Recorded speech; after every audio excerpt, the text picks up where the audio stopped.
All right. Well, so first of all, Nick, thank you for joining us this morning. Give me lower the echo. Fixing your screensaver. Oh, okay. You get that echo? I get that echo? Yeah. Yeah. Okay. So it's a little weird up here for us. I feel like we're good. All right. So, Nick, first of all, why did you come here? Why the call to service? How do you feel that? Yeah. So to answer that question, let me give you a quick, elevator on background. So I spent my career in tech, about 25 years in tech.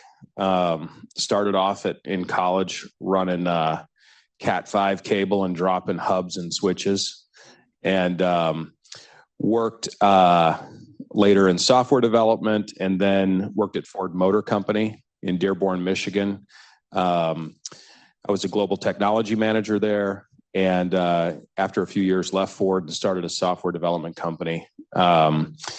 Started with a credit card and a laptop and grew to about 150 people in 3 countries, building custom software for predominantly early stage companies, but also enterprise. And, probably like many of you, I kind of looked at government with some serious skepticism and wondering whether we had the right level of competence in government to make decisions that would impact us moving into a hyper accelerated technology environment of the 21st century. And one of the things that you can do is you can complain and watch, or you can get in the game and get involved. And so my family on my father's side have been involved in politics for many years.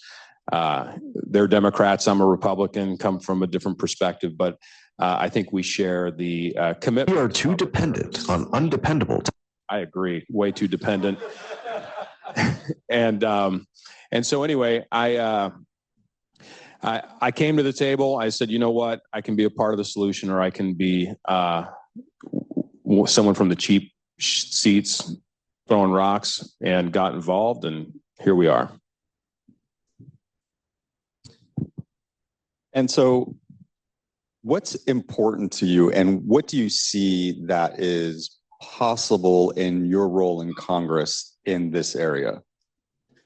Yeah, so I'm on, so I'm in the House, right? And in the House, there's 435 members. I'm the only member from the state of Alaska. We're a large state, but a small population. And so I've got a broad set of portfolio responsibilities because I represent all the people of my state, right? And so that's a little different from folks who may come from California or from Texas, who can more easily specialize in a particular area because they have a number of other people from their state to cover other areas of the legislative portfolio. So in order to maximize my exposure and breadth in the Congress, I'm on 3 committees and 8 subcommittees, which is a significant load, significant workload. So I'm on the Natural Resources Committee, I'm on the Transportation and Infrastructure Committee, and I'm on the Science, Space, and Technology Committee. And, 2 of those committees, I have vice chairmanships on subcommittees. So I'm a subcommittee vice chair for Energy and Mineral Resources, and I'm the subcommittee vice chair for railways, pipelines, and hazardous materials.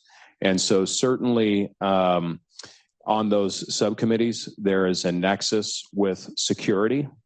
And given my background in tech, that's something that I can add to the conversation that perhaps a number of other of my colleagues, they come with different experiences, but they don't have that set of experience. And so let's talk a little bit more about that, because one of the things that I think that is really interesting about this space and what we do is a few decades ago, the 2 oceans on either side of this country were the greatest defense ever. And then we connected everything. And suddenly you can wake up in Moscow or Beijing and be angry and do something about it. And the interconnected nature of what we're doing in critical infrastructure has economic and functional advantages, but also brings along with it that responsibility for safety and security. So looking at it from your level, how should we be approaching those things? How do you consider that? Well, I think it's it's a whole of government approach. One of the challenges that we have in government is that we, in this particular space, have a number of different agencies and groups that have taken it upon themselves to be responsible for this. And so there's a great deal of overlap and I would say mission confusion about who is actually responsible for guarding critical infrastructure. You've got nexus with the military, you've got your intelligence agencies, you've got industry certainly that has taken it upon themselves rightly to defend their own critical infrastructure. But I would say that we haven't done a great job of unifying those efforts to come up with a cohesive national strategy for managing critical infrastructure security. One of the challenges, of course, and I think you touched on it in your opening remarks, is funding, right? And so not only is it a lack of a unified organizational structure, but it's a lack of prioritized funding for upgrading critical infrastructure. I was talking with some folks who are air traffic controllers just yesterday, and I'm on the aviation subcommittee, one of my 8 subcommittees, and we were talking about the fact that some of their software is running on Windows 95. And I said, that is unbelievable in its risk profile, because obviously, as you all know, but many in Congress do not, that's been unpatched for probably longer than a decade. And it creates a whole host of vulnerabilities, zero-day exploits, the whole thing, the whole gamut. And that is, you talk about critical infrastructure, you're running your air traffic control systems on an operating system that people haven't supported in years. That's dangerous for the entire country. And if a foreign adversary steps in and decides that they're going to attack that, it's not going to take very long to take it down.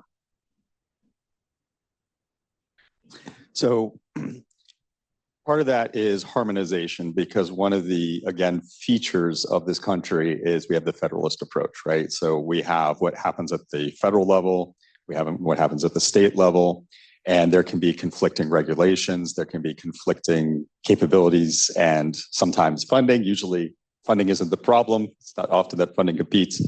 And then the other element is this, I mean, we talked about the different elements, right? We have the executive branch with DoD and the intelligence community. We have domestic agencies at the federal level. States have been starting to stand up their own domestic capabilities as well. How can we facilitate all of that to make it better, right? So part of it is what you can do at the federal level. Part of that, though, is also supporting more of that relationship between states and federal. Obviously, you have one state you care more about, and so perhaps even just limiting that to how do you see Alaska taking a further role? Let me get to the first part of the question. You know, the second part's a more difficult question to answer, but I think there's a few things that you can do. One is really drive standards, right? Standards help to harmonize and unify that attack space. So if we can drive standards in critical infrastructure, I think that helps us a great deal. You know, one of the challenges for those who are attached to energy infrastructure and grid infrastructure is we're dealing with one of everything. We've got an infrastructure that was built up over the last 100 years, right? And it went through the complete maturity cycle of technology. And at every step of the way, every piece of technology that was ever introduced to the market is now sitting inside of the critical infrastructure envelope. And so this was one of the challenges that we had at Ford, because Ford was a 100-year-old company when I worked there, right? And so we had a joke inside Ford that we had one of everything. That becomes very hard to maintain. And so there's a great deal of, we'll call it deferred maintenance, but a lack of a critical infrastructure cycle plan that makes sure that we're all utilizing upgraded and reasonably up-to-date hardware and software.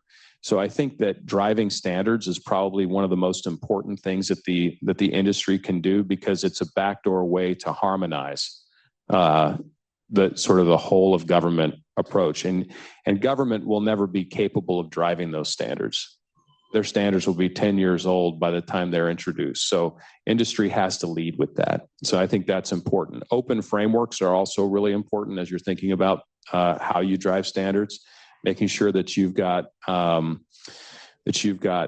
more open source technology. I'm one who believes that open source hardware and software is a stronger vector for achieving security. I think the security through obscurity model has failed.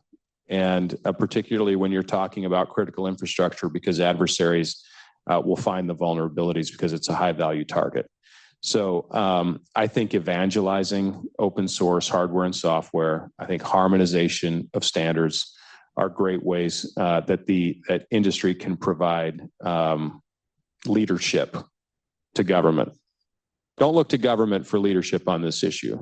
We will lag.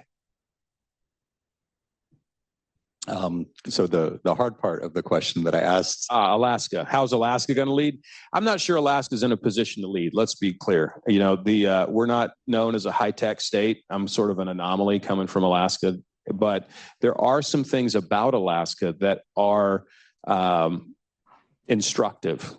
Okay, so we're a remote operating environment. We do have believe it or not, a lot of critical infrastructure in Alaska. It may not be industry driven, but it's certainly national defense related.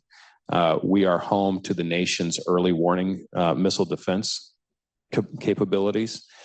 We have more fifth generation fighters in Alaska than any other place on Earth. We continue to see Russia and China off the coast working together, both in maritime environments and aviation environments. And no, I cannot see Russia from my house. But there is a part of Alaska that's only 3 miles from Russia. So we are sort of front lines in terms of aspects of critical infrastructure. And I think that Alaska is an important component of that national strategy. Whether we within Alaska take a leadership role, probably not, but we're an important component for the nation. Putting the leadership part of the question aside, do you think that there, again, because of the preponderance of critical infrastructure and also I would say the unique feature of Alaska being so geographically disparate, is a lot of what also has led to more surface area, because the ability to remotely operate any of that equipment, well, the same way that I have to remote in is the same way that an adversary would be able to remote in and cause mischief. And certainly we have lots of public evidence of different countries causing mischief on our critical infrastructure going back at least 15 years. And so do you look just inside your state for additional things that you think Alaska can do in that position, again, to what's unique to your state's challenges? Well, I think, so I was on the board of a telecom company in Alaska for 5 years. And it was by most measures sort of a sleepy telco that if you're not Alaskan, you probably wouldn't have heard about it. But riding on our long haul fiber and other telco fiber in Alaska is a lot of important circuits that connect Alaska to the lower 48 defense infrastructure. And so, you know, a lot of that work, I can't really talk about it, but it's very important that we make sure that those, we'll call them edge nodes of the network, are well hardened. And we certainly had a number of conversations, ongoing dialogue with our federal partners to make sure that that we were adopting the highest possible standards. We weren't leading on that, but we were certainly included in ensuring that our networks were as hardened as any other networks should be. Because A, the role of Alaska in national defense, B, open source information, but there's a large NSA presence in Alaska as well. So with critical infrastructure, we talk about dependencies, and pivoting to national security, our own forces, our bases, the early, the missile defense system that you talked about that's based in Alaska, its proximity to a potential adversarial nation. We did a project at the Army Cyber Institute since 2016 called Jack Voltaic. For those of you who are interested, check out the previous talk where they came at Hack the Capitol 2. And they looked at the interdependence of civilian critical infrastructure and force projection. Because it turns out that tanks can't quite be teleported across the world yet. Star Trek isn't real. Star Trek isn't real. And it still requires rail and boats and planes, which depend on critical infrastructure and unclassified systems to be able to marshal those resources. And so what is, again, interesting about this space is it isn't just the engineering of the system, right? I need to be able to drill and extract energy. I need to be able to process that energy. I need to be able to transmit that energy. And in this case, we have adversaries. We have military and intelligence organizations on behalf of adversarial nations who are trying to inflict their will, their purposes on our critical infrastructure. So what can we be looking at kind of broader than just the safety question to how to handle that? Well, I'm somebody who, we talked briefly about this before we got up here, but I'm someone who believes we need to have a stronger offensive capability. And so U.S. policy has really been driven by, hey, let's harden the systems and defend against attacks. But look, if you've got someone that's attacking you, you've got to go on offense, and you've got to shut down the pivot points and offensive capabilities that the adversaries have. One thing that I want to touch on as well, though, is when you think about Alaska, Alaska is a tremendous source of U.S. Economic security as well. We provide a great deal of energy in the form of oil and hopefully soon natural gas. We have 49 of the 50 critical minerals on the U.S. Critical minerals list. And so as we look at a decoupling of critical supply chain infrastructure with China, and we start to move some of that more domestically, or at least among our friends and allies, it's important that we think about those that economic infrastructure as well. So it's not just national security, it's economic security. And that infrastructure in Alaska and around the country is really important to remain forefront. So we're up here in front of several hundred practitioners. And the operational technology space is actually relatively small. I mean, we have tens of thousands of automation engineers, line workers, folks working throughout this country providing these things. And this is sort of the practitioner class that is focused on the security of that throughout the country. So what would be your call to action to this audience, and or how to engage you or your office in that call to action? Well, I was really encouraged to hear that there's going to be some ideation that's happening here before noon, right? If you've got policy ideas, that's how you can influence the conversation here in DC, right? You're the ones that are closest to the challenges, and you're going to understand it better than anyone in the House or Senate, including myself, who's come from the industry, because I was not a security researcher. That wasn't my role. So you're going to be closer to it. We need that information from you. We can't make these regulations and laws in a vacuum. We require expert input. So reach out to our office. That's the best way to make change. You've got to help us with the policy that you believe is going to be effective in executing on these mission objectives. So please reach out to our office, reach out to other members of Congress with specific problem statements and solutions, right? And that's something that we can work with you on.